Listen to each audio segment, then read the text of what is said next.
વાર એક છોકરી એક હતી હા એકવાર એક હતી છોકરી જેને એક છોકરીએ એકવાર એક છોકરીએ ટૂંકી વાર્તા ખરેખર ટૂંકી વાર્તાના અંત મારી દીકરીઓને બહુ ગમે. એવી વાર્તા ન ગમે જે થાળીમાંના ભાત સાથે પૂરી ન થાય. ભાત. હું ત્યાં કામ કરું, પહેલે ત્યાં સામેના મકાનમાં.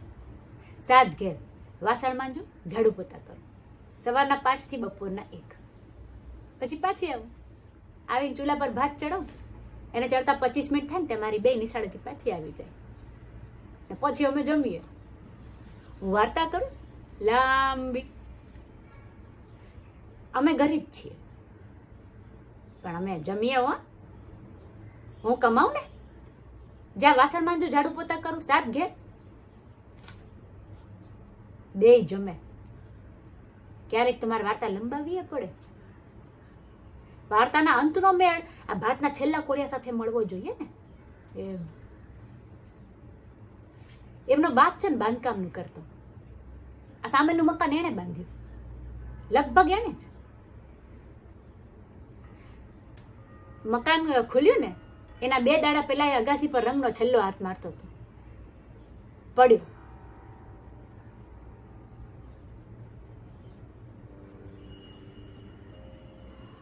અમે એને પડતા જોયો.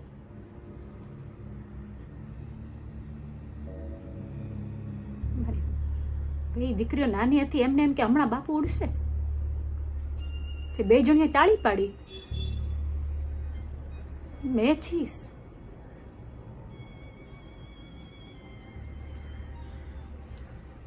કે છે કે એને પડતા 4.5 સેકન્ડ લાગી. જમણા હાથ સિવાય આખું શરીર ભાંગીને ભૂક્કો થઈ ગયો. એટલે હાથમાં રંગની પીછી હતી ને તે અકબંધ હતી. એની પકડે ઢીલી નહોતી. મન થયું કે એને હશે કે જો બચી ગયો ને તો પાછો ઉપર જઈને કામ પૂરું કરી દઈશ.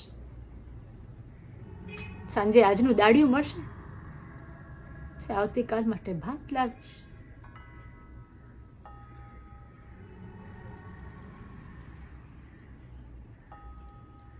એકવાર એક હતી 2 છોકરીઓ. એકવાર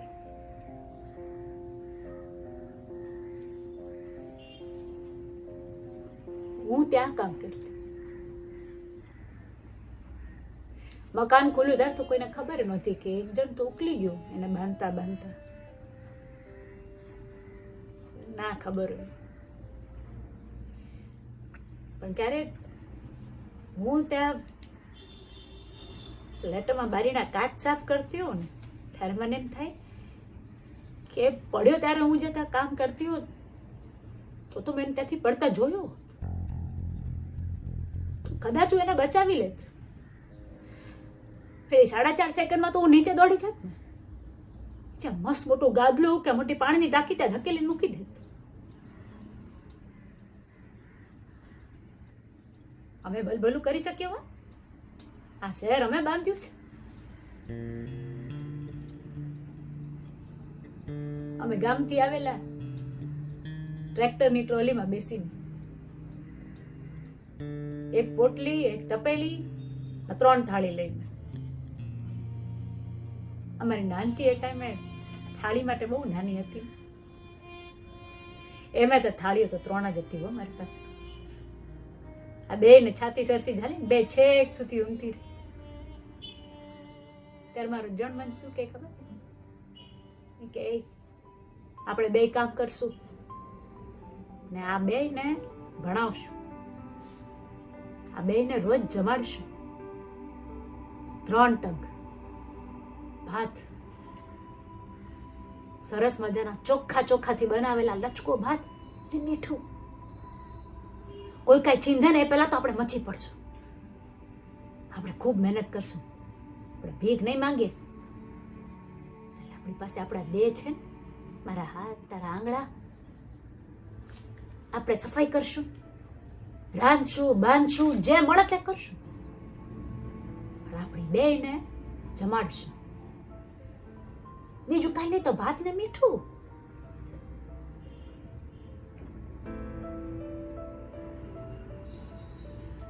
એ છે ને ખાવા ભરપૂર લાવતો, થેલી ભરીને ભાત. મારી બે ભરપૂર જમતી રોજે રોજ. સિવાય કે એના ગયા પછીના 2 મહિને. પણ પછી મને કામ મળી ને પેલા ભાભી બહુ સમજુ મળ્યા. પહેલે જ દાડે મને આગોતરા રૂપિયા આપી દીધા, પછી અમે જમ્યા. બપોરના 3 પછી છે ને હું પાછી જાઉં તો રાત્રે 8 સુધી કામ પતાવી દઉં, આવીને પછી પાછું ભાત ચડાવું. અઠવાડિયામાં 1 વાર ભાત સાથે 1 શાક, 1 દાળ ને ગોળ હોય. 7 ઘેર, દિવસના 11 કલાક. બીજું કશું હોય કે ના હોય, ભાત ને મીઠું તો રોજ હોય. ક્યારે કોઈની આગળ હાથ લાંબો નથી કર્યો. હું દાડો આખો કામ કરું ત્યારે મનમાં વાર્તા બનાવું. અમારા દીકરાને મારી વાર્તા બહુ ગમે તો બનાવું. મકાનોની વાર્તા, મોટરોની વાર્તા, મોટર મેલવાના બોયરાની વાર્તા, બેસવાના ઓરડાની વાર્તા, સુવાના ઓરડાની વાર્તા, મોટા મોટા મકાનના ફ્લેટોમાં જે અવનવું થાય ને એ બધાની વાર્તા. મારી નાનકી છે ને એ કે એકવાર એને મકાનનો ફ્લેટ અંદરથી જોવો છે ને આ મોટી એને તો ફ્લેટમાં જઈને રહેવું છે એકવાર. બોલો, ઝુંપડપટ્ટીની છોકરીની વાર્તામાં આવું બધું આવે ને એની બહુ મજા આવે. આ બેયને ઉડતા જણની વાર્તા તો બેયને બહુ ગમે. એવો જણ જે મકાન પરથી પડે તો ખરું પણ ઘેર ખાવા લઈ આવે.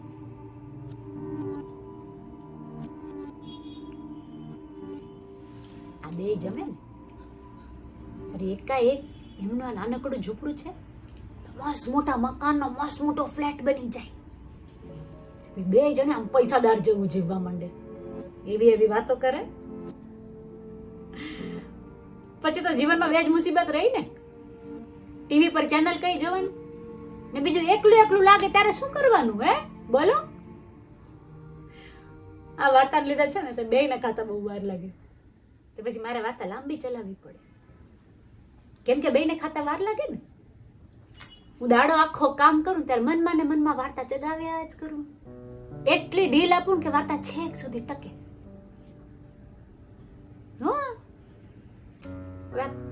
બે ને મારી પાસેથી એટલું જ તો જોઈએ છે.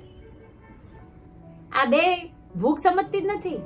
એમને એમ છે કે મારી વાર્તાને લીધે એમનું પેટ ભરાય છે. ભાતના છેલ્લા કોળિયા સાથે વાર્તા પૂરી ન થાય ને તો બે રડવા માંડે. બે જણી વાર્તા પૂરતું જ ખાય, ખાવા પૂરતી વાર્તા સાંભળે જ નહીં. પણ સરસ છે આ ઉંમર. બે માનું કે એવું માને છે. ખબર છે ને દુનિયા આખીમાં માં સિવાય એમનું બીજું કોઈ છે જ નહીં. પણ હવે ગમે ત્યારે બેયના સપના બદલાશે. એ ભાત મીઠાના બનશે ત્યાં સુધી મારે જીવવું છે. મારે જીવીને એમને વાર્તા કહેવાની છે. હાલ મુસીબત એ છે કે બધું હાડું ખૂટી પડ્યું છે.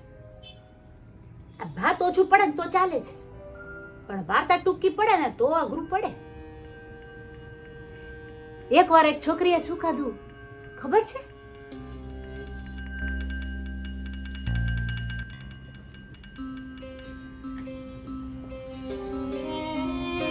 મને કોળીઓ ટકાવતા આવડી ગયું છે. માની વાર્તા પતે ત્યાં સુધી. માને એમ છે કે એ જબરી વાર્તા કરે છે, પણ એને નથી ખબર કે અમે બે જણા સાચવીને ધીમે ધીમે ખાઈએ છીએ, જેથી માની વાર્તા પતે ને ત્યારે અમે છેલ્લો કોળિયો ખાતા હોઈએ. મારી બેન છે ને એ તો સાવ નાનકી છે. અમારો બાપો પડ્યો ત્યારે એને એમ થયું કે હમણાં ઉડશે, ગાંડી. અને હમણાં એને એવું છે કે ભૂખ તો એક ખેલ છે અને એમાં રોજ એ જીતે છે. ચુટ્ટાડી. રોજ રાત્રે પાણી પીવા ઉઠે છે. અરે મને ને માને ખબર ન પડે ને એ રીતે ચૂપચાપ ઉઠે અને પેટ ભરીને પાણી પી લે. એટલે એવું છે કે હું ને માં તો મોટા છીએ ને, એટલે અમે લોકો ઓછું ખાઈને પણ આમ ઘસઘસાટ ઊંઘી શકીએ. અને મોટા તો એને જ કહેવાય ને જે ફરિયાદ કર્યા વગર ભૂખ્યા રહી શકે. એક વાત કહું, મેં સરકારી ટેમ્પો જોયો છે, 2 ફેરા કરે છે. પેલા મકાનની સામે બાજુ ગરમા ગરમ ભાત સાથે. એકવાર હું પેલા ટેમ્પોની પાછળ દોડેલી, ભાત માટે ગાંગી થઈ ગયેલી. એટલી ગાંગી કે પાછળ જ દોડી ગઈ. પણ એટલી ભૂખી હતી ને કે પેલા ટેમ્પોને પકડી ન શકી. માં ક્યારનું કયા કરે છે કે આપણી પાસે ખાવા પૂરતું છે. માં છે ને અમારી થાળી મીઠાથી ભરે પછી વાર્તા માંડે. એટલે અમે 2 જણા મીઠાથી પેટ ભરી લઈએ અને એવું માનીએ કે અમે ભાત ખાધો. એ બાપડીને એવું છે કે અમે એવું માનીએ છીએ, એટલે જ રોજ મીઠું વધે છે અને ભાત ઘટે છે. અને મારી નાની બેન તો સાવ ગાંડી છે. એને એમ કે બધા મોટા એવું જ કરે, એટલે ગઈકાલે એને એની થાળીમાં ચપટી મીઠું ઉમેરાવ્યું. મારી પાસે છે ને એક બેનપણી પણ છે જે સામે બાજુ જ રહી છે. એ મને મળી હતી પેલા દિવસે તળાવડી પાસે. એની માં એ પણ ત્યાં સામેના મકાનમાં જ કામ કરે, મારી માની જેમ. 7 ઘેર, સવારે 6 કલાક, સાંજે 5 કલાક. એ હમણાં ઘેર બેઠી છે. એને કોઈ ગેટની અંદર નથી લેતા. પણ છે ને એક ઓલા ભાભી છે ને તે શું કરે, એને મોટરની પાછળની સીટ હોય ને એની નીચે એની માને સંતાડીને લઈ જાય એમના મકાનમાં. પકડાઈ જાય તો ભાભીને તો કઈ ના થાય, પણ એની માનું પત્તું કપાઈ જાય ને. બાપડી. જાય તો 7 ઘર ગુમાવે, ન જાય તો ભૂખે મરે. મારી બેનપણી શું કે ખબર છે કે વિમાનમાં બેસીને આ રોગ આવ્યો છે, બધાના હાલ એક સરખા થઈ ગયા છે આપણા જેવા. આપણે ભૂખે મરીએ છીએ એમાં કઈ કોઈનો વાંક નથી. તો જો તો ખરી આપણને કેવું પહેલી વાર કઈ ઇમ્પોર્ટન્ટ થઈ ગયું ને. હા ને, સાચી વાત છે. એ વાત સાંભળી મને સરકારને મનોમન ગાળ આપવાનો એટલો પસ્તાવો થયો. પછી તો જો બધાના હાલ આપણા જેવા હોય તો સરકાર બાપડી ક્યાં મને ગોતતી ફરે કે લાવ ને આને 1 મહિનો જમાડી દો, આને થોડા કપડાં આપી દો, આને 1 મહિનો જીવાડું. આખી દુનિયામાં લોકો ભૂખે મરી રહ્યા છે ને. તો પછી બીજી વાર પેલો ભાતનો ટેમ્પો આવ્યો ને ત્યારે હું એની પાછળ ના દોડી. મારી બેનપણી ભેગી ઊભી રહી ગઈ અને એને સલામ કરીને જણગણ મન ગાયું.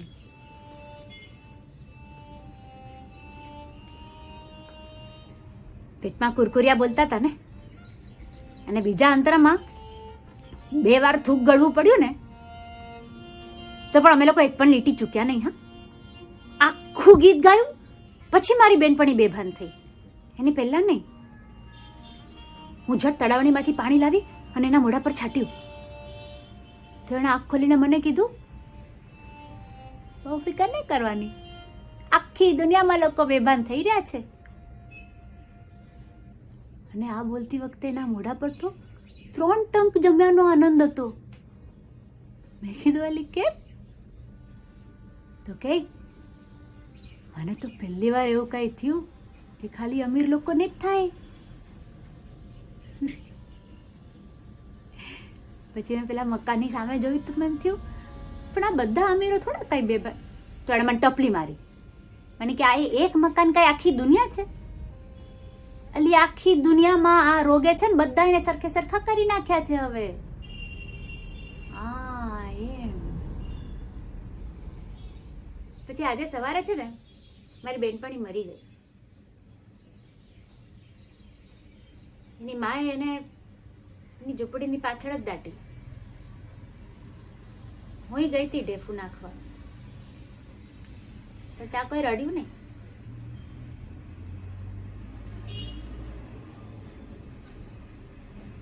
બધે બધા કામ બંધ થઈ ગયા હતા ને, તો એનો બાપ છે ને એકદમ સુનમૂન બેસી રહેતો હતો અને ભીખ માંગવાની શરમ આવતી હતી ને. પણ એક રાત્રે એનો બાપો છે ને ક્યાંયથી 2 કોથળા ભરીને ભાત લઈ આવેલો અને પછી કે એને અમીરોના લાવેલા આ રોગથી મરી જવું છે.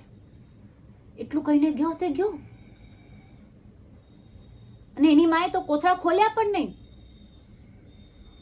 એને બાપડીને એમ કે વળી આવીને કોઈ પાછા માગી લે તો.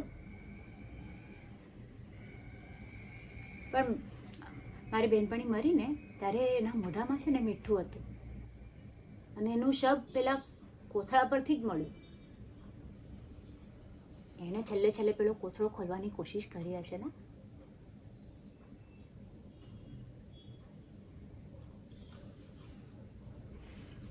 માં છે ને ટૂંકી વાર્તા શોધી રહી છે, એવી ટૂંકી ટચ વાર્તા છે, લાંબી લાગે. એને એમ છે કે એક કોળિયા સાથે પણ છે ને અમે લોકો એની વાર્તા સરસ મજાની સાંભળશું ને ધરાઈને ખાશું અને અમારું પેટ ભરાઈ જશે અને પછી ભાત તો અમારું મન રાખશે જ ને. પણ અંતે છે ને આ બધા અમીરો તો જીવી જશે અને ગરીબોનો જીવ આ મીઠું લેશે.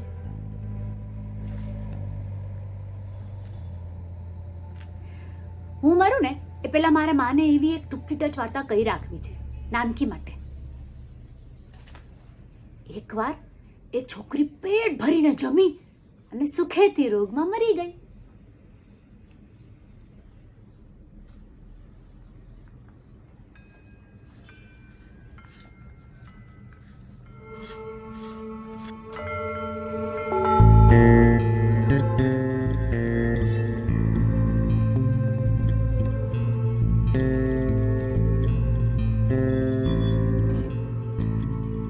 પેલે દાડે સરકારી ટેમ્પો જતો જોયો.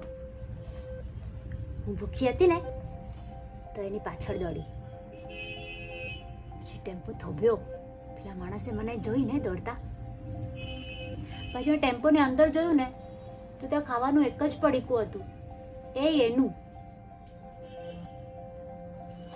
માણસ છે ને મને જોઈને મારી સામે હસ્યો.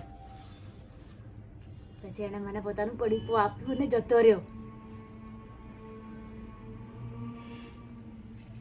ટેમ્પોની પાછળ દોડવું હોય તો ભીખ માંગ્યા બરાબર છે, નહીં તો આપણે દોડવું જ કેમ પડે. પણ છે ને એ દિવસે ભાતનું આખું પડીકું ખાઈ ગઈ, આખું પડીકું. પણ પછી મને બહુ ખરાબ લાગ્યું. મને થયું કે માને બેન આ ખેલ પણ જીતી જશે. હું 2 અઠવાડિયાથી જીતતી હતી. હું એ 2 લોકો જેટલું જ ભૂખી રહેતી હતી. હા, અંચાઈ કરીને કોઈ વાર રાતના ઉઠીને પાણી પી લેતી હતી. પણ આ આખું પડીકું ખાધા પછી તો મને આપઘાત જ કરવો હતો. મને તો હું તળાવડીમાં કૂદી પડું. હા, પણ પછી ત્યાંથી કોઈ બચાવી લે તો શું ફાયદો? અને ડૂબવાથી પછી ભૂખ વધી જાય તો? ના ના ના. ત્યાં છે ને મેં મારી બેન અને એની બેનપણીને જોયા તળાવડી પાસે. લોકો છે ને 2 જણા જણોગનો મને ગાતા હતા. લોકો ત્યાંથી ચાલી ગયા ને પછી મેં પણ ગાઈ લીધું. તો બહુ મજા આવી, કેટલું સારું લાગ્યું ખરેખર. દેશને પ્રેમ કરીએ ને થોડું પેટ ભરાઈ જાય. પછીથી હું દિવસમાં રોજ 3 વાર ગાઉં છું. રાતના પણ છે ને જમ્યા પહેલા હું બહાર જાઉં, હા, ઝાડની પાછળ ઊભી રહું અને ચૂપચાપ ગાઈ લઉં. હવે રોજ હું જ જીતું છું, રોજ. ગઈકાલે માએ 3 કોળિયા આપેલા ને એમાંથી 1.5 કોળિયા તો મેં એમ જ બગાડ્યા જાણી જોઈને. પેલા મકાનના લોકો કેવું બધું કરે ને, ખાવાનું બગાડી દે. મને એવું બધું કરવું છે. ગઈકાલે શરૂઆત કરી મેં.